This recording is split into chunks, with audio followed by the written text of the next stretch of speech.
მტკიცების პროცესი, მთელი ეს პოსტსაარჩევნო რეალობა, მაგრამ პირველ რიგში პრეზიდენტის ბატონო პრეზიდენტის თემა ნამდვილი სიურპრიზი იყო, მოგესალმებით. დავიწყოთ პრეზიდენტის თემაზე საუბრით. ორი არჩევანი იყო წარუმატებელი. რა განაპირობებს მესამეს წარმატებას, გულისხმობ მიხეილ ყაველაშვილის კანდიდატურას? მოგესალმებით, დიდი მადლობა მოწვევისთვის, მესალმებით ტელემაყურებელს. რაც შეეხება მიხეილ ყაველაშვილის კანდიდატურას და მისი ასე ვთქვათ წარმატების გარანტიას, თავი ფაქტორია არის აქ მისი პიროვნული თვისებები.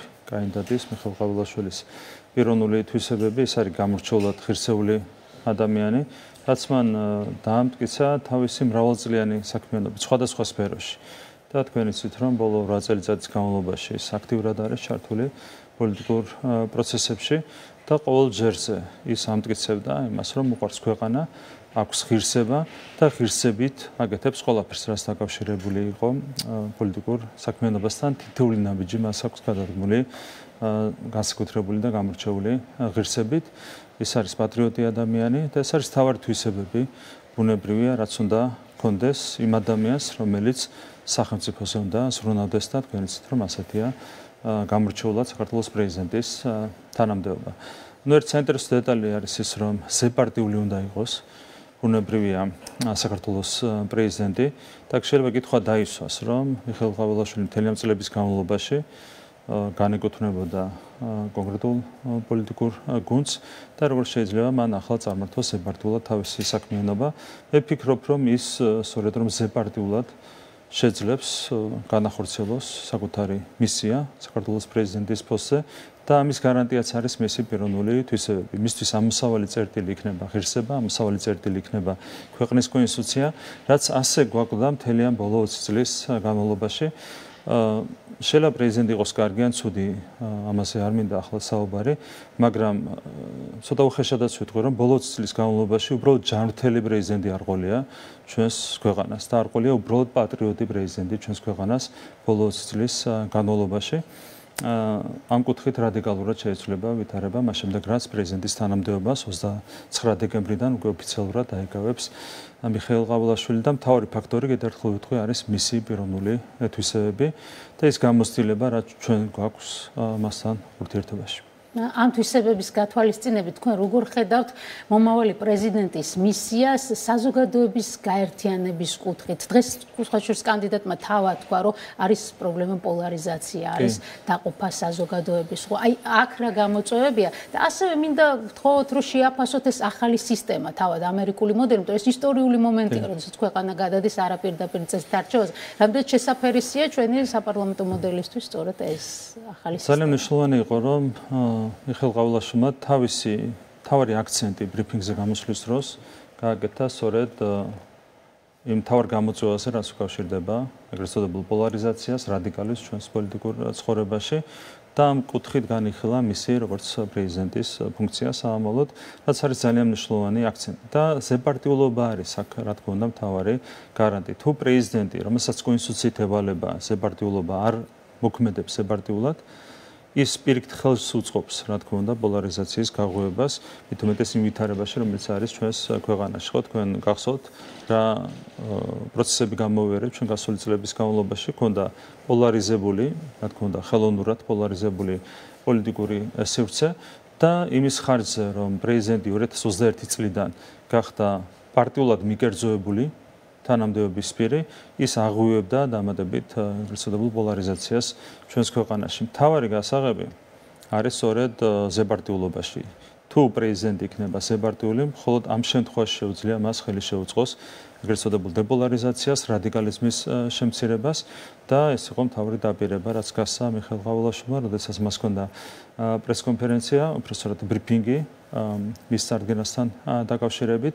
კიდევ ერთხელ გავიმერებ, რომ მისი ზეპარტიულობა იქნება უკიდურესად მნიშვნელოვანი იმისათვის, რომ ჩვენ ხელი შეუშალოთ გარედან თავსმოხვეულ ხელოვნურად თავსმოხვეულ პოლარიზაციის ტენდენციებს ჩვენს ქვეყანაში. რამდენად არის ეს მისია შესრულებად იმ ფონზე, თუ გავითვალისწინებთ ოპონენტების დღევანდელ განცხადებებს, ისინი აკრიტიკებდნენ მიხეილ ყაველაშვილს, აცხადებდნენ, რომ ის იყო ერთ-ერთი მთავარი ანტიდასავლური განცხადებების ავტორი, უწუნებდნენ კვალიფიკაციას, მის დიპლომსაც გაუსვეს ხაზი, უბრალოდ დიპლომის არარსებობას. აი, რას უპასუხებდით ამ ადამიანებს, ვინც მთელი დღის განმავლობაში ცდილობდა, რომ წარმოეჩინა მიხეილ ყაველაშვილი როგორც ყველაზე ცუდი კანდიდატი? Ну, არც ერთ ცალკეულ ადამიანს პირველ რიგში რა თქმა უნდა არ შეუძლია ერთხელის მოსმით გადაჭრას ის მნიშვნელოვანი პრობლემაა, რაზეც ვსაუბრობთ, ეგრეთ წოდებული პოლარიზაცია, მაგრამ სეპარტიულ პრეზიდენტს შეუძლია ხელი შეუწყოს პროცესების ორი მიმართულებით წარმართვას. რაც შეეხება ოპოზიციის და მათი მედია საშუალებების, მათ შორის სოციმედიაში გაშლილ კრიტიკას, ეს კრიტიკაზე უფრო მეტად არის რაღაც სიძულვილის კამპანია, რაც მათთვის არის დამახასიათებელი, რომელსაც არავითარი ფასი არ აქვს. მათ შორის, რა თქმა უნდა, წარსული გამოცდილების გათვალისწინებით, თქვენ გახსოვთ, რომ ამაზე ბევრად უფრო ბინძური კამპანია ჰქონდათ ამ ადამიანებს, ამ მედია საშუალებებს გაშლილი თავის დროზე 6 წლის წინ სალომე ზურაბიშვილის წინააღმდეგ, თუმცა როგორც კი სალომე ზურაბიშვილმა უღალატა ქვეყანას და დადგა არა სახელმწიფო სამსახურში, არამედ უცხო ძალის სამსახურში, მაშინვე პრაქტიკულად გმირად გამოაცხადეს ეს ადამიანი თავის დროზე მოღალატედ შერაცხული სალომე ზურაბიშვილი გამოაცხადეს უკვე ამის ეროვნულ გმირად.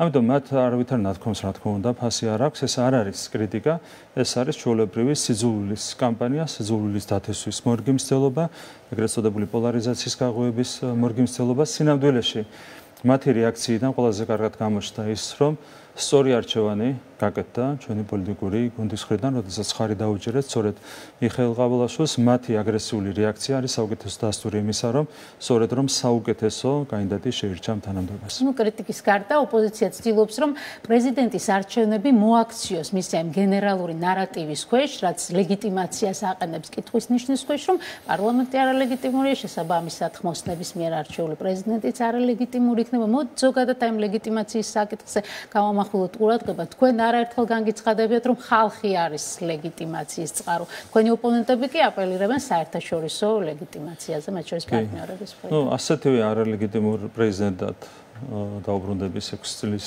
წინანდელ მოვლენებს, ასეთივე არალეგიტიმურ პრეზიდენტად გამოაცხადეს მათ სალომე ზურაბიშვილი, თუმცა ახლა 6 წლის თავზე აცხადებენ, რომ სალომე ზურაბიშვილი არის ერთ-ერთი ლეგიტიმური ფიგურა ქვეყანაში და ხო არც უნდა დათმოს და მე-7 წელიც უნდა გაატაროს პრეზიდენტის თანამდებობაზე, ამისკენ მოუწოდებს მას ნიკა გვარამია, მოუწოდებენ სხვა ლიდერები, ну რაც რა თქმა უნდა ღიმილის მომგვრელია, ხო? ну რაც შეეხება ლეგიტიმაციას კონკრეტულ ორგანოებს, კონსტიტუციურ ორგანოებს, თანამდებობის პირებს ანიჭებს ხალხი. ასე მოხდა პარლამენტის შემთხვევაში, ასე ხდება მთავრობის შემთხვევაში და ასე მოხდება რა თქმა უნდა პრეზიდენტის შემთხვევაში. თქვენ ახსენეთ ახალი წესი, კოლეგია ირჩევს პრეზიდენტს. ეს არის ამერიკული მსგავსი წესი და არა მარტო ამერიკულის, გერმანიაშიც მსგავსი წესით აირჩევა პრეზიდენტი.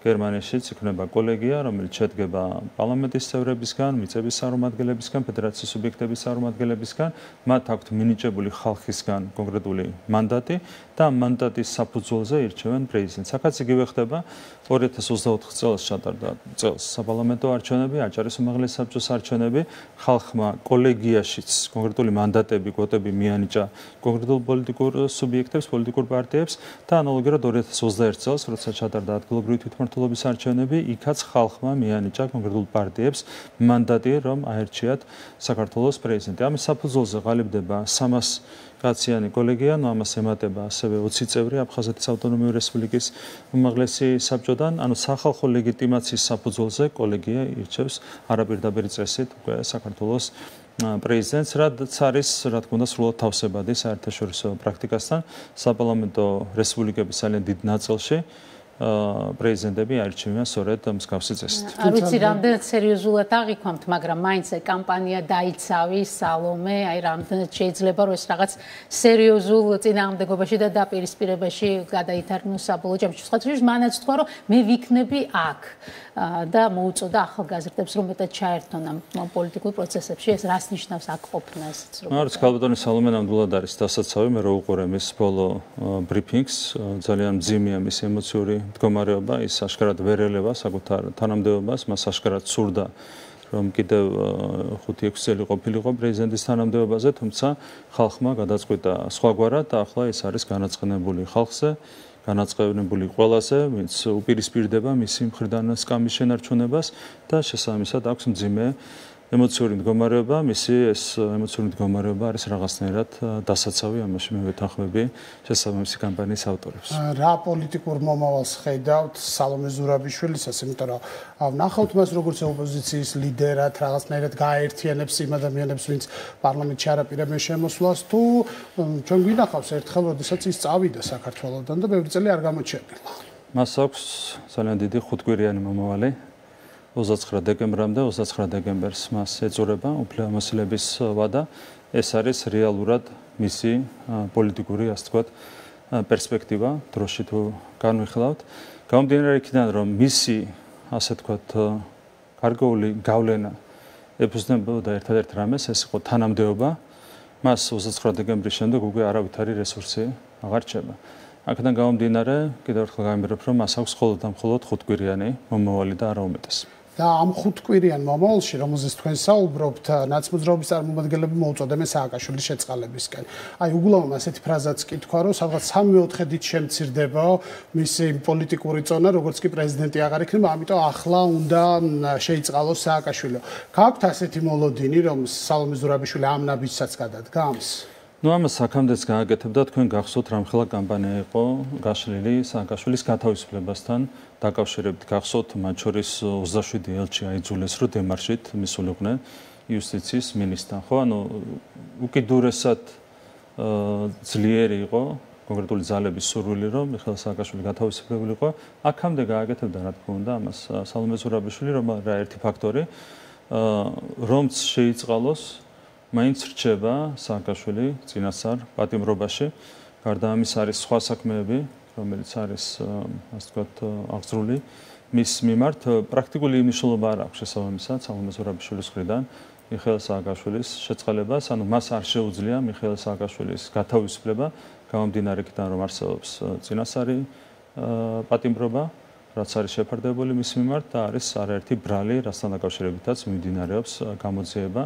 და შესაბამისად პრაქტიკული დატვირთვა ამ შეწყალებას ნაკლებად ექნება. ხო, მაგრამ სრულად მოულოდნელად ევროპარლამენტიდან გაჩნდა მოთხოვნა მისი საზღვარგარეთ სააკაშვილის სამკურნალო გადაყვანასთან დაკავშირებით. ეს ამდენი ხნის შემდეგ, სტრასბურგის ვერდიქტის შემდეგ, მე არ ვიცი რამდენად სერიოზულად შეიძლება ამ თემაზე ვიმსჯელოთ, მაგრამ იქ უკვე სხვა საკითხებთან ერთად დადგა ესეც როგორც ერთ-ერთი მთავარი მოთხოვნა და სხვა საკითხების შესახებ ჩვენი მაყურებელიც არის ინფორმირებული, სანქციები, ვიზა ლიბერალიზაცია, ახალი არჩევნები და ასე შემდეგ. ხო, აი ამ ერთ პაკეტში როგორ შეიძლება გამოვიხილოთ ეს რეზოლუცია? ნუ ეს არ არის ახალი, ეს არის უკვე თორსები მეხუთე რეზოლუცია, რასაც იღებს ევროპარლამენტი და არც ერთ წინა რეზოლუციას არავითარი ფასი არ ქონია არავისთვის, მათ შორის არც ევროკომისიისთვის, არც ევროპული საბჭოსთვის და ნუ ჩვენთვის რა თქმა უნდა ვერ ექნება ვერავითარი ფასი ისეთ რეზოლუციებს, რომელიც არის აბსოლუტურად უსამართლო, რომლებიც ითხოვს გარდა ასეთი, ასე ვთქვათ, მოთხოვნებისა, ამ რეზოლუციებში არის ჩადებული მაგალითად ჩვენი ქვეყნის ეკონომიკის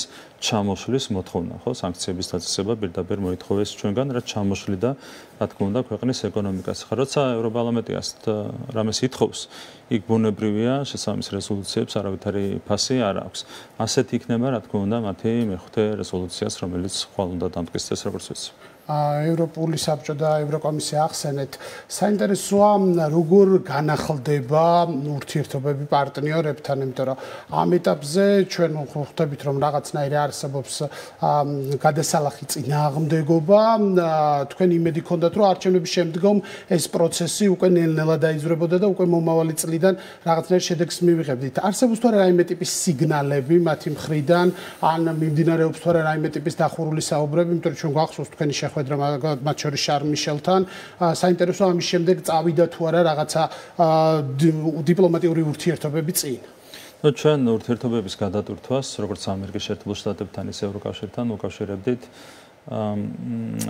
ძირითადად სამოვლენას. ერთი იყო ჩვენი არჩევნები, რაც უკვე დასრულდა, მეორე იყო ამერიკული არჩევნები, რაც ასევე უკვე დასრულდა, თუმცა ინაუგურაციას ელოდება ყველა და არსებითად პროცესები ამერიკის შეერთებულ შტატებში შეიძლება ბუნებრივია ინაუგურაციის შემდეგ, ანუ 20 იანვრის შემდეგ და მესამე მნიშვნელოვანი მოვლენა არის უკრაინაში ომის დასრულება, რაც ასევე ჩვენი პროგნოზის შესაბამისად წარიმართება სავარაუდოდ, როგორც ჩვენ ვარაუდობდით. მომავალ წელს უკრაინაში დასრულდება ომი. ეს ხომ სამი მთავარი ფაქტორი, საიდანაც ორი უკვე შესრულებულია, დასრულებულია და რა თქმა უნდა მესამე ფაქტორიც არის მნიშვნელოვანი, თუმცა რა თქმა უნდა ჩვენ ამ ყველაფერს არ ველოდებით. ჩვენთვის ნებისმიერ მომენტში პრიორიტეტულია ნაბიჯების გადადგმა იმისათვის, რომ მოხდეს ურთიერთობების გადატვირთვა, როგორც ერთი ისე მეორე მიმართულებით.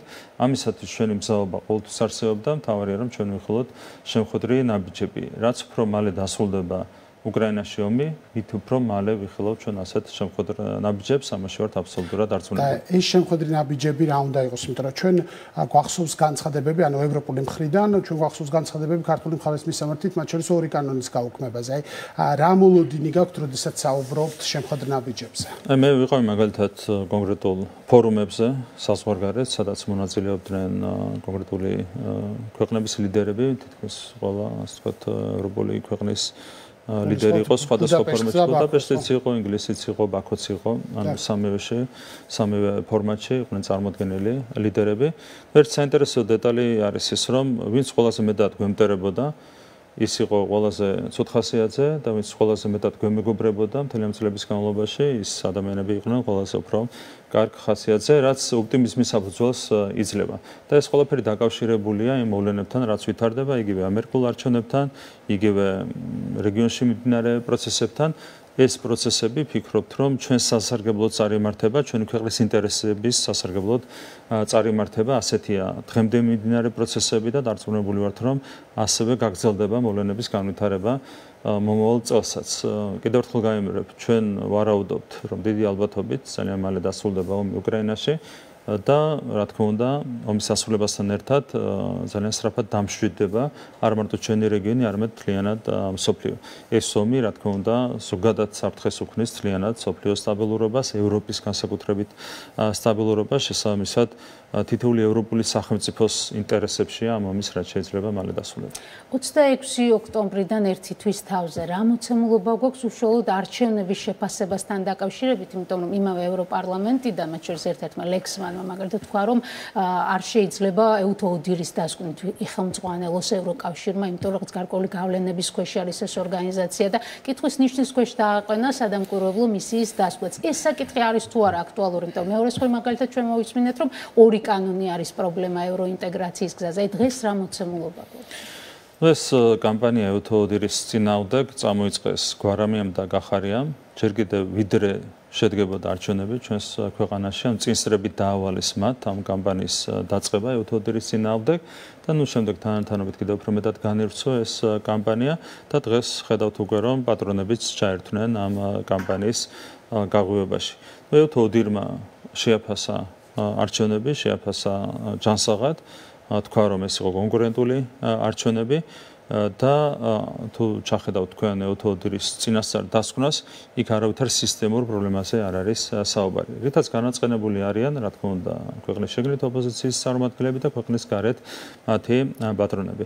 არჩევნების თემას რომ დაუბრუნდეთ კიდევ ერთხელ, საინტერესო რა არის, რომ ფაქტი არ აქვთ არავითარი. ვერაფერი ფაქტებით ვერ საუბრობენ. ბოლოს 4 დღის თავზე, როცა ვერც ერთი ფაქტი ვერ მოიტანეს არჩევნების გაყოლებასთან დაკავშირებით, დაიწყეს საუბარი ერთ-ერთ რამეზე, ეს არის ის, რომ გაჟონა, ასე ვთქვათ, ფარულად იყო დარღვეული კალამი. ფარულად იყო დარღვეული, თუმცა არის შეგიძლიათ ამოიღოთ არჩევნების დღის შემდეგ გამოქვეყნებული იგივე ისვედიის და სხვა ადგილობრივი სადამკვირვებლო ორგანიზაციების შეფასებები, ესენი არიან ყველა კოლექტურ ნაცმოძრაობასთან დაკავშირებული, ეგრეთ წოდებული დამკვირვებლები, ხო, ისვედიც, საიას და ეს შემდეგ, ისვედს მაგალითად მთელი ქვეყნის მასშტაბით, ისინი დაახლოებით 700,000 ამორჩეველს აგვირდებოდნენ მთელი ქვეყნის მასშტაბით. და დაადგინეს მხოლოდ თვარსები 25 თუ 35 ხმის ფარულობის დარღვევის შემთხვევა. 700,000-დან 25 იყო თვარსები, 700,000-დან აღმოაჩინეს მხოლოდ 25 შემთხვევა. და ამიტომ არის რომ 4 დღის თავზე რომ აღარაფერი ვეღარ მოიფიქრეს, დაიწყეს საუბარი ამ ეგრეთ წოდებულ გაჟონვაზე და ლაქაზე, რაც თითქოს აღიარებდა არჩევნების შედეგებს, რაც არის ნუ უბრალოდ ღიმილის მომგვრელი. რაც შეეხება თვითონ ხმის დათვლას და შედეგების, ასე ვთქვათ, არ გაყალბებას, საინტერესო დეტალები რა არის? ნუ ციფრებს რაც შეეხება პირველ რიგში გვარამიას მაგალითად არაერთ ლიდერს აქვს არაერთ გზის ნათქვამი, რომ 2 მილიონზე მეტი ამორჩეველი მივიდა. ანუ ამას არავინ არ უარყოფს, რომ 2 მილიონზე მეტი ამორჩეველი მივიდა საარჩევნო უბნებზე. ნუ ოფიციალური შედეგი არის 2.075.000, ხო? ანუ საბოლოო ჯამში ისინი აღიარებენ, რომ ეს აქტივობა შედგა. ანუ არავინ არ უარყოფს, რომ 2 მილიონზე მეტი ადამიანი მივიდა საარჩევნო უბნებზე. ასევე წამოღებული მაქვს აქ ციტატები, წამოწდენები, ორი საინტერესო წამოწდენა, თუმცა მის გარდა სხვაც იყო. მამუკა ხაზარაძე, ჩვენ პარტია ლელო დაახლოებით 200.000 ხმის წარმომადგენლები არასდროს ბიზნესმენის შესამის გამოყალბებულ გუნდს არ მიცემთ ლეგიტიმაციას. ანუ ისინი წამოწდენაა, ხო, ანუ ამბობენ, რომ დაახლოებით 200.000 ხმა ავიღეთო, აიღეს 193.000 ხმა. ანუ რეალურად რამდენი ხმაც აიღეს, ეს აქვს აღიარებული. ანუ მათი ხმები რო არ გაყალბებულა, ეს არის პირდაპირ აღიარება. კიდევ უფრო საინტერესო აღიარება ზაზა თავაძე, საკონსტიტუციო სასამართლოს ყოფილი მოსამართლე, რომელიც არის გახარიას პარტიის წევრი. უფრო ზუსტად ამბობს, ივანიშვილს ჩვენი უსაფუძვლო განცხადებების დაწერით მანიპულაციის საშუალებას არ მივცემთ და რაც ყველაზე მთავარია, ჩვენს 161.500 ამორჩეველს ვინც ხმა მოგცა და ხმა აქვს აღებული ზუსტად 161.500. ანუ ლელო ამბობს, რომ მათი ხმები არ გაყალბებულა, გახარი ამბობს, რომ მათი ხმები არ გაყალბებულა, ყველა ერთად აღიარებს, რომ 2 მილიონზე მეტი ამორჩეველი მივიდა. მაშინ რა მოხდა? გაჟონა. დარჩა ეს ეგრეთ წოდებული გაჟონვის თემა, ხმის ფარულობა, თუმცა იქვე გვაქვს კიდევ ერთი ფაქტი, რომ ისვედმა 700.000-დან მხოლოდ 25 შემთხვევაში დაადგინა ხმის ფარულობის დარღვევა.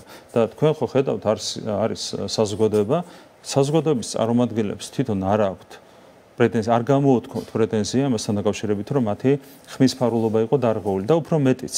საბოლოო ჯამში საკუთარ ხმაზე და ხმის მიცემაზე თვითონ ამორჩეველია, ხო, პასუხისმგებელი. თავის როზე იყო დაეხაც ტრადიციულ ეგრეთ წოდებულ უბნებში, იყო ხმის მიცემა კონვერტებით, შეიძლება ამორჩეველი გამოვიდეს კონვერტის გარეშე და გარეთ ჩატოს კონვერტში ეს ბიულეტენი, აქაც ირღვევა ხმის ფარულობა, მაგრამ ამაზე პასუხისმგებელი არის, რა თქმა უნდა, თვითონ ამორჩეველი. როდესაც ამორჩეველი სწორად აძლევდა ხმას, ანუ როდესაც მას სწორად შეღავდა აპარატში თავისი ბიულეტენი, ხმის ფარულობა იყო სრულად დაცული, არავითარი პრობლემა იქ არ იყო. მხოლოდ იქ ფიქსირდებოდა ხმის გაჟონვაზე, როცა საუბარი ხო კონვერტში იდებოდა შესაბამის ბიულეტენი. ანუ შესაბამისად, სადაც იყო დარღვეული ხმის ფარულობა, იქ ეს ხდებოდა მხოლოდ და მხოლოდ კონკრეტული ამორჩევლის პასუხისმგებლობით და თან შემთხვევების რაოდენობა არის უკიდურესად შეზღუდული. ანუ იმდენად არაფერი აქვს სათქმელი საერთოდ არჩევნებთან დაკავშირებით და თვითონ აქვს აღიარებული აგერ ზაზა თავაძე, შეიძლება გახარია ეჭვი შეიტანოს მის, ასე ვთქვათ, IQ-ში, მაგრამ საკონსტიტუციო სასამართლოს თავმჯდომარე ერქვა და ადასტურებს, რომ 161.500 ამორჩეველი ყავდა გახარიას. მაშინ რა დატვირთვა შეიძლება კონდეს ტექნიკურ მისიას? რა არის მისია ამ ტექნიკური მისიის, რომელიც ჩამოვა? არის ტექნიკურ მისიას ჩვენგანაც დახვდება ტექნიკური ჯგუფი, თუ იქნება ამის ინტერესი, ჩვენი აპარატების წარმომადგენლებს თხოვთ, რომ შეხვდნენ ტექნიკურ მისიას, გავიგებთ რა არის მათი ინტერესი და ამის მიხედვით, რა თქმა უნდა, გავცემთ ყველა კითხვას პასუხს. ანუ ჩვენ მზად ვართ თანამშრომლობისთვის.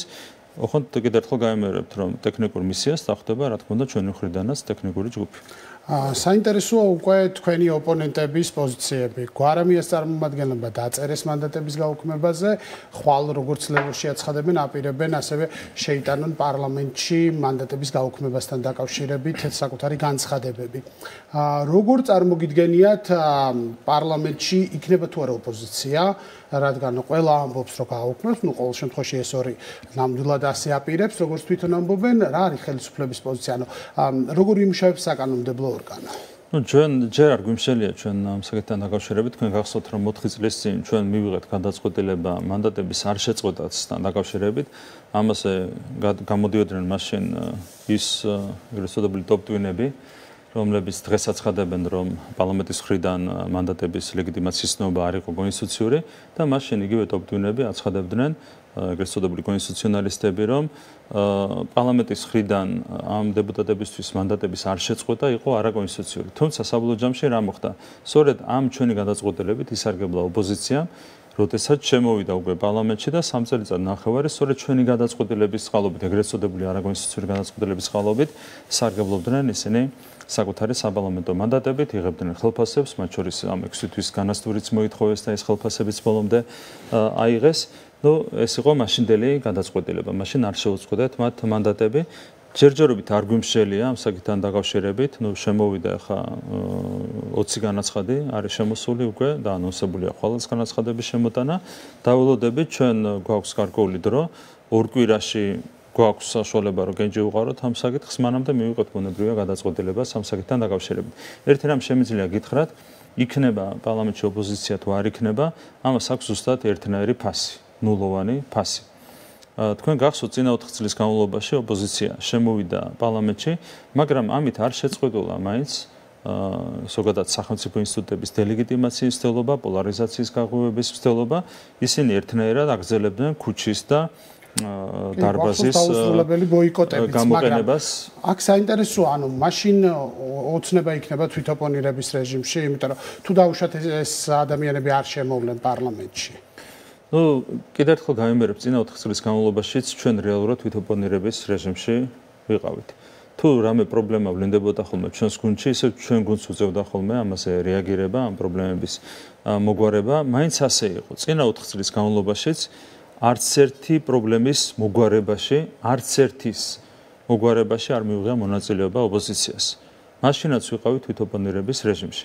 რატომ? როცა ხარ ბოლომდე მომართული დესტრუქციისკენ, იქ საერთოდ არ გაწყობს შენ ჯანსაღი ოპონირება, შესაბამისად ვერავითარი წვლილი ვერ შეგაქვს, რა თქმა უნდა, სისტემის გაჯანსაღებაში. ხო, დღესაც არის, რა თქმა უნდა, სისტემაში არაერთი პრობლემა.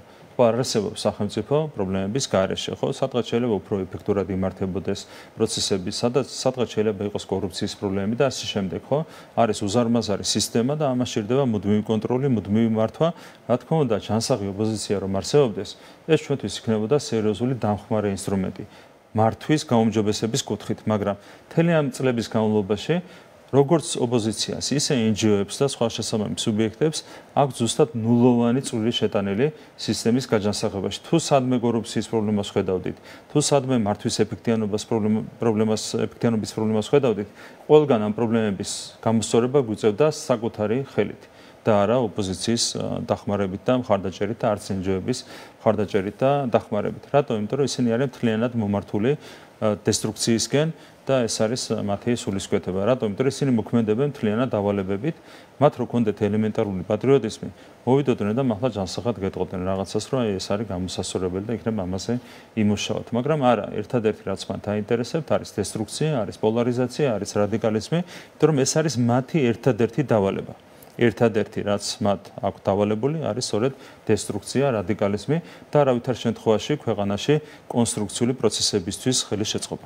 ოპოზიციის არ შემოსვლის შემთხვევაში იქნება თუ არა რელევანტური ამ ტერმინის ერთპარტიული პარლამენტის გამოყენება, იმიტომ რომ მათი მიზანი ეს არის, ასე ამბობენ, რომ ოცნება დარჩეს მარტო იმისთვის, რომ ერთპარტიული სურათი გაფორმდეს. ეს ხო მათი პრობლემა იქნება. თუ არ შემოვლენ, ეს იქნება მათი პრობლემა. და არა ქართული ოცნების და იყო ერთ-ერთ ჟურნალისტთან ქონდა პოლემიკა მამუკა მდინარაძის საკითხვა დასვა. მე რო არ მოსულიყავი თქვენს ეთერში. ამ ეთერის გაფუჭება იქნებოდა თქვენი დანაშაული თუ ჩემი დანაშაული. ეს ხო მათი პასუხისმგებლობაა. ჩვენ გვაქვს ჩვენი პასუხისმგებლობა, ვიზრუნოთ ამ ქვეყანაზე, ვისარგებლოთ იმ მანდატებით, რომლებიც მოგვანიჭა ჩვენმა მორჩეველმა, მათი პასუხისმგებლობა ასევე იგივე უნდა იყოს. ზრუნვა ქვეყანაზე ოპოზიციის რიგებიდან და იმ მანდატების სარგებლობა, რომლებიც მათ მიანიჭა ოპოზიციურმა ამორჩეველმა, მაგრამ ამას არ აკეთებენ. და მე დარწმუნებული ვარ, რომ ის 758,000 ოპოზიციური ამორჩეველიც არის გაღიზიანებული დღეს, რომელიც ამ ქვეყანაში ცხოვრობს და რომელსაც ხარი დაუჭირა რადიკალურ ოპოზიციას ერთობლიობაში.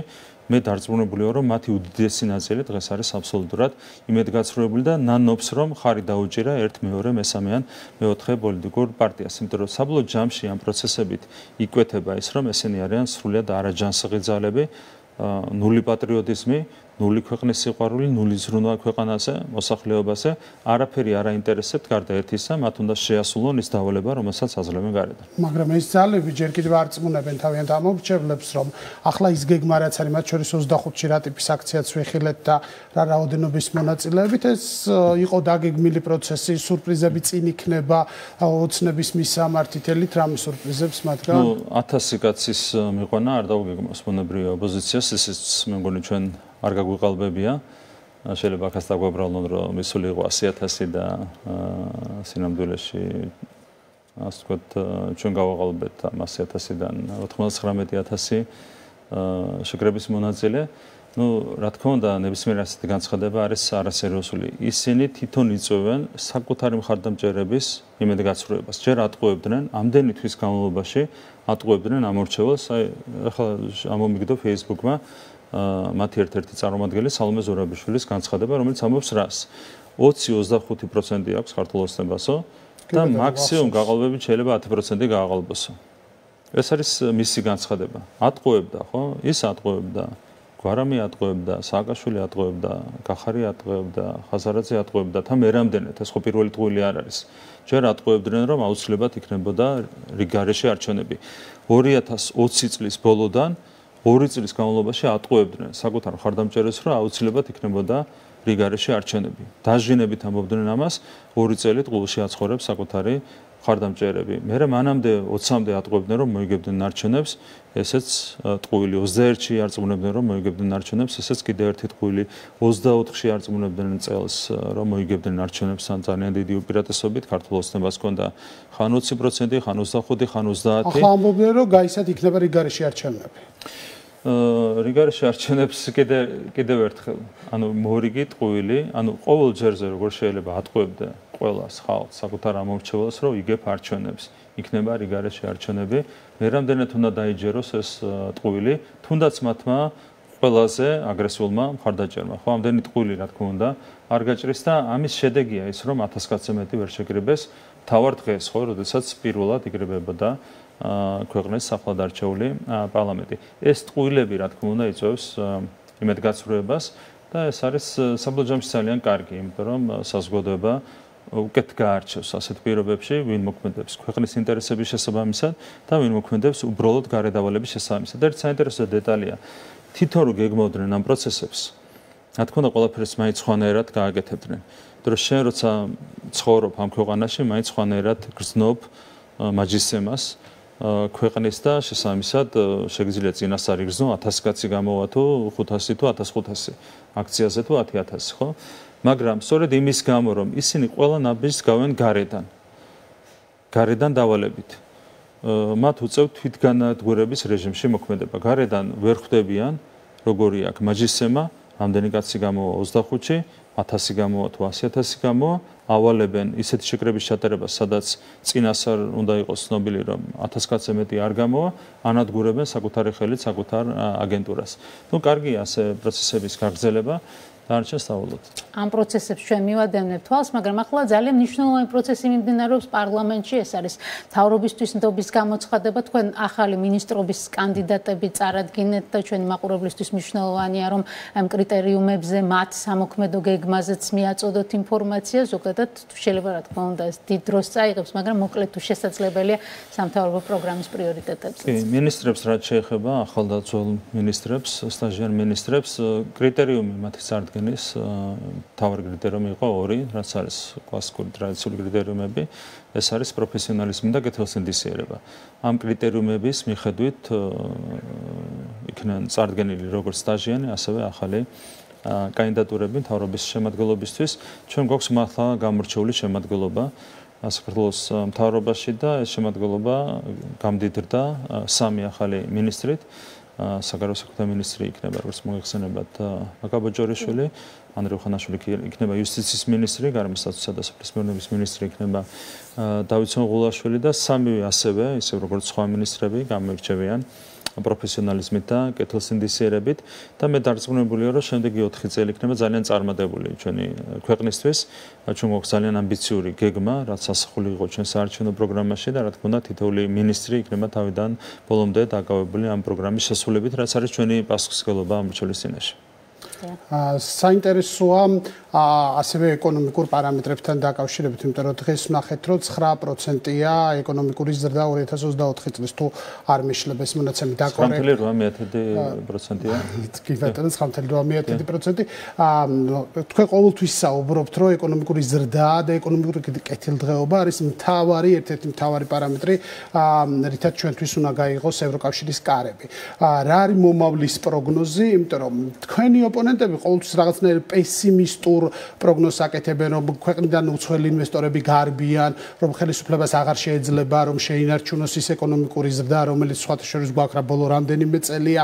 ისინი საუბრობენ იმაზე, რომ ადამიანებს მოშიბდებათ, ვალუტა გაუფასოვდება და შემდეგ მთელი კოლაფსის სურათს ხატავენ. მოდით უთხარით მაყურებელს, ანუ რა მოლოდინი გაქვთ მომავალ წელთან დაკავშირებით, მათ შორის ეკონომიკური ზრდის კუთხით. ეს არის მათი სურვილები, თუმცა რა თქმა უნდა, ჩვენ გავაგრძელებთ ქვეყნის ეკონომიკური წინსვლაზე ზრუნვას და ამისათვის კონკრეტული პროგრამაც გვაქვს წარდგენილი. ჩვენი პროგრამის მიხედვით მომდევნო წლის განმავლობაში 40 მილიარდი ლარით გაიზრდება ჩვენი ქვეყნის ეკონომიკა. რაც ნიშნავს იმას, რომ განვითარების თვისებრივად სხვა დონეზე გადავალთ. სხვათა შორის არის ერთი ოპოზიციის, ასე ვთქვათ, ეს განცხადებები და მათი სურვილები, რომ ქვეყნის ეკონომიკა ჩამოექცეს, მაგრამ არის მაგალითად სავალუტო ფონდის პროგნოზები, რომლის მიხედვითაც ჩვენ მსოფლიოში მეორე ადგილს ვიკავებთ 5 წლიან პერსპექტივაში ეკონომიკური ზრდის თვალსაზრისით. პირველ ადგილზე არის ქვეყანა, სადაც ნავთობი აღმოაჩინეს რამდენიმე წლის წინ და ჩვენ ვართ მეორე ადგილზე. ხო, წინა 3 წლის მონაცემები და 4 წლის მონაცემები რო ავიღოთ, აქ რეგიონში, ფართო რეგიონში და ევროპაში ვართ პირველ ადგილზე ეკონომიკური ზრდის თვალსაზრისით.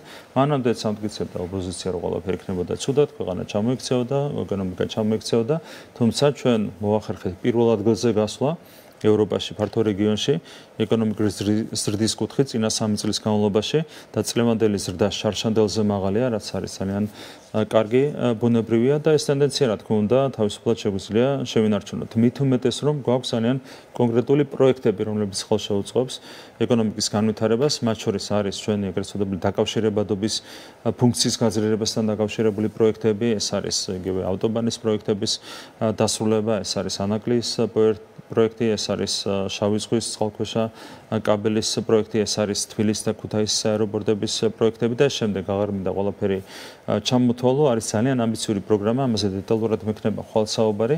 სწორედ ეს პროგრამა და ეს პროექტები, რაც არის გათვალისწინებული ჩვენი საარჩევნო და სამთავრობო პროგრამით, არის იმის გარანტია, რომ არათუ ტენდენცია შენარჩუნდება, კიდევ უფრო სწრაფი ტემპით ვივლით წინ, რა თქმა უნდა, ეკონომიკის განვითარების კუთხით და ეკონომიკის განვითარება არის მთავარი პირობა იმისათვის, რომ მოსახლეობის ცხოვრების დონე გაუმჯობესდეს, ქვეყნის საგარეო პოლიტიკური პოზიციები გაძლიერდეს და შემდეგ, ანუ ყველა კუთხით ეკონომიკას ენიჭება, რა თქმა უნდა, გადამწყვეტი მნიშვნელობა და შესაბამისად ეკონომიკური განვითარება იქნება ჩვენი 4 წლიანი საქმიანობის მთავარი პრიორიტეტი. გარდა სხვა საკითხებისა, როგორც არის იგივე ჯანდაცვის სისტემის გაუმჯობესება, განათლების სისტემის გაუმჯობესება და ეს შემდეგ, ხო, ამ ყველაფერზე დეტალურად ვისაუბრებ ხვალ უკვე, როცა პარლამენტში წარსდგები ჩვენი პროგრამა. აი თუ შეიძლება განათლების სფეროსთან დაკავშირებით თქვენც მიადევნებდით თვალს, რომ ეს დღეები ახალი ბრალდებები წამოაყენეს საგამოცდო პროგრამასთან და ზოგადად სასწავლო ლიტერატურასთან დაკავშირებით. ერთი რომ თითქოს ისტორიის პროგრამიდან ამოღებული არის საგამოცდო პროგრამიდან, ესე იგი რუსეთის იმპერიის წინააღმდეგ საქართველოში მომხდარი აჯანყებები და ასევე ლიტერატურის ნაწილში ამბობენ, რომ ილიას ვაჟას და აკაკის უმნიშვნელოვანესი, ესე იგი პატრიოტული სულისკვეთების, ესე იგი ნაწარმოებები არის ამოღებულიო, რეალურად რა ხდება? ნუ ეს არის წმინდა წყლის სპეკულაცია, ასე ვიტყოდი. საქმე არის რაში? არის გარკვეული ჩამონათვალი ლიტერატურის და ისტორიის მონაკვეთების, რომლებიც არ შედიოდა აქამდე სავალდებულო პროგრამაში. რატო არ შედიოდა, ამას ალბათ შეგვიძლია დაუბრუნდეთ, რაც არის, რა თქმა უნდა, სერიოზული პრობლემა. იყო მოთხოვნა მოსწავლეების მხრიდან, რომ საგამოცდო საკითხებში არ შეგვეტანა ისეთი თემები, რომლებიც სავალდებულო პროგრამით არ იყო გათვალისწინებული. რაც არის, რა თქმა უნდა, ჯანსაღი მოთხოვნა, შენ თუ არ გევალებოდა სკოლაში რაღაცის სწავლას, ბუნებრივია, შემდეგ გამოცდაზე ამის ჩაბარება არ უნდა მოგთხოვონ. შესაბამისად, გავითვალისწინეთ, ხედულობაში მივიღეთ მოსწავლეების ეს, ასე ვთქვათ, მოთხოვნა და სავალდებულო, არასავალდებულო საკითხები აღარ იქნა შეტანილი ამ პროგრამაში და მათ შორის აღმოჩნდა ეს კონკრეტული ლიტერატურული ნაწარმოებები და კონკრეტული პასაჟები ისტორიის სამწუხაროებიდან, რომლებიც არ იყო სავალდებულო პროგრამის ნაწილი. რაც შეეხება იმას, თუ რამდენად უნდა იყოს ეს ყველაფერი სავალდებულო პროგრამის ნაწილი, მე გადავავლე თვალი მაგალითად ლიტერატურის ჩამონათვალს, რაც არ შედის სავალდებულო პროგრამაში და ეს არის უბრალოდ გამაოგნებელი. არ შეიძლება ის ნაწარმოებები, აქ არის საუბარი ქართულ პროზაზე და ქართულ პოეზიაზე, უბრალოდ არ შეიძლება ეს ნაწარმოებები არ შედიოდეს სავალდებულო პროგრამაში. თუმცა თქვენ გახსოვთ რა ვითარება იყო, რა თქმა უნდა ეს არის ჩვენი გუნდის პასუხისმგებლობას გარკვეულწილად, იმიტომ რომ რაღაც პრობლემა იყო მოსავლელი ამ 12 წლის განმავლობაში, თუმცა ჩანს რომ რაღაცა არ არის სათანადოდ ასე ვთქვათ მოვლილი, რასაც რა თქმა უნდა მივხედოთ და მეცაც გეტყვით, ამაზე ზრუნვა ჩვენ გვაქვს დაწყებული. Გამოუგნებელია ეროვნული სასწავლო გეგმის კონკრეტული მიმართულებები. რატო ხდებოდა გარკვეული საგნების მეორე პლანზე გადაწევა, რატომ ხდებოდა კონკრეტული საგნებიდან გარკვეული მასალების ამოღება. ეს ხდებოდა წლიდან წლამდე. ეს პროცესები დაიწყო დაახლოებით 20 წლის წინ სისტემურად, თქვენ გახსოვთ, ვინ იყვნენ განათლების მინისტრები წინა ხელისუფლების პირობებში და სისტემურად ხდებოდა ისეთი, ასე ვთქვათ, საკითხების ამოღება ეროვნული სასწავლო გეგმიდან, სასწავლო პროგრამიდან, სახელმძღვანელოებიდან, რომლებიც აღვივებს მოსწავლეში პატრიოტულ სულისკვეთებას, დამოკიდებულებას საკუთარი ეროვნული იდენტობის მიმართ, შეგნებულად მიმდინარეობდა ეს პროცესები. და ეს გაგრძელდა სამწუხაროდ 2012 წლის შემდეგაც. ჩვენ სხვათა შორის გქონდა განხილვა ჯერ კიდევ ამ წლის დასაწყისში, სხვათა შორის ეს ხო ბატონი ბიძინა ივანიშვილის ინიციატივა, ერთ-ერთი პირველი საკითხი უბრალოდ რაც მან დააყენა, როცა საუბარი ჰქონდა ეროვნული მნიშვნელობის თემებზე, იყო სწორედ ჩახედვა, ღრმად ჩახედვა იმაში თუ რა სწავლობენ მოსწავლეები სკოლებში. იგივე ისტორიის მიმართულებით, ლიტერატურის მიმართულებით, თუმცა არა მარტო საუბარია ყველა საქანზე. ყველაფერი იქნა მხედველობაში მიღებული, ჩვენ დავამტკიცეთ ზოგადი განათლების ეროვნული მიზნების დოკუმენტი. რაც არის გზამკვლევი დოკუმენტი, ეს არის მოცულობით საკმაოდ მოკლე დოკუმენტი, თუმცა მთავარი პრინციპებია ასახული და შევიტანეთ ამ დოკუმენტში ის საკითხები, რაც აუცილებლად უნდა იყოს ასახული სასწავლო პროგრამაში, რამაც სხვათა შორის სერიოზული გაგულისება გამოიწვია კონკრეტული სუბიექტების მხრიდან, მათ შორის ეგრეთ წოდებული NGO-ების მხრიდან, ოპოზიციასთან დაკავშირებული სხვა სუბიექტების მხრიდან, განათლების სისტემაში ასე ვთქვათ, ბრძოლებში მოღვაწე ადამიანების მხრიდან, რომლებიც ამ პოლიტიკურ ძალებს უკავშირდებიან, რატომ? იმიტომ რომ იქ საუბარი იყო სწორედ ეროვნულ იდენტობაზე, პატრიოტული სულისკვეთების გაღვივებაზე და ასე შემდეგ, ხო, მანამდე იყო ლიბერალური და იგულისხმებოდა ფსევდოლიბერალური ღირებულებების ჩამოყალიბება და ასე შემდეგ. ეს ყველაფერი ამოვიღეთ და ჩაუნაცვლეთ პატრიოტიზმით, ეროვნული იდენტობით და ასე შემდეგ. ეს არის პირველი ნაბიჯი.